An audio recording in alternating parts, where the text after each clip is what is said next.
আসসালামু আলাইকুম আমার বন্ধুরা। আজকে চলে আসলাম এমন একটা জায়গা, গেস করেন আপনারা।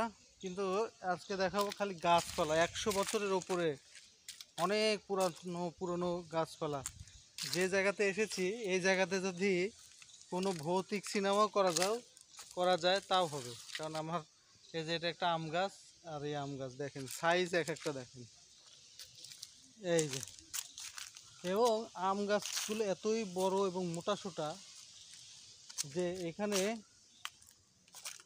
ওই গাছগুলোর ওখানে পরগাছাও হয়ে গেছে, পরগাছা জন্মিয়েছে। এবং পরগাছার মাত্রা এতটাই যে গাছগুলোর যে ছাল বাকলা সেগুলাই আর কয়েকদিন পর হয়তো দেখা যাবে না, আপনারা নিজেরা চোখেই দেখেন। এই যে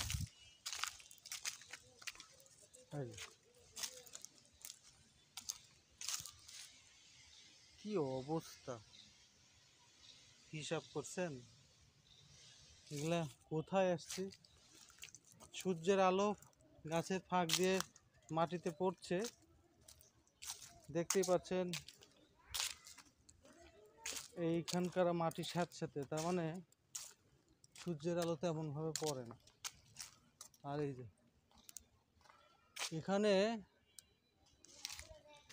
ভূতের সিনেমা করা যাবে, 100% করা যাবে। মাঝে মাঝে সুন্দর সুন্দর পাখির ডাক দিচ্ছে, খালি ভূতের বাজনা অ্যাড করে দিলেই রাতের বেলা কেউ আসতে পারবে না, এমনটা পরিস্থিতি হয়। কারণ প্রত্যেকটা গাছই 100 বছরের উপরে মোটা সোটা গাছগুলো, মানে একেবারে সেই লেভেলের মোটা গাছগুলো। তো গাছগুলোর উপরে যে পর গাছে এত বড় বড় হয়েছে, যেটা দেখলেই মানুষ গাছের ডাল না ভেবে ভাববে এটা আবার অন্য কোনো প্রাণী নাকি।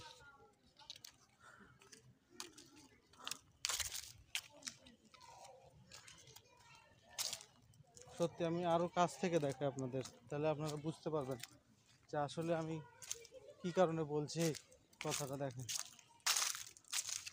এই যে, এই দেখেন, এই যে ডাল, আর ডালের উপরে থেকে দেখেন কত বড় বরগাছা। হায় হায় হায়, এই যে দেখেন, হিসাব করলেন তাহলে এটা কি হবে?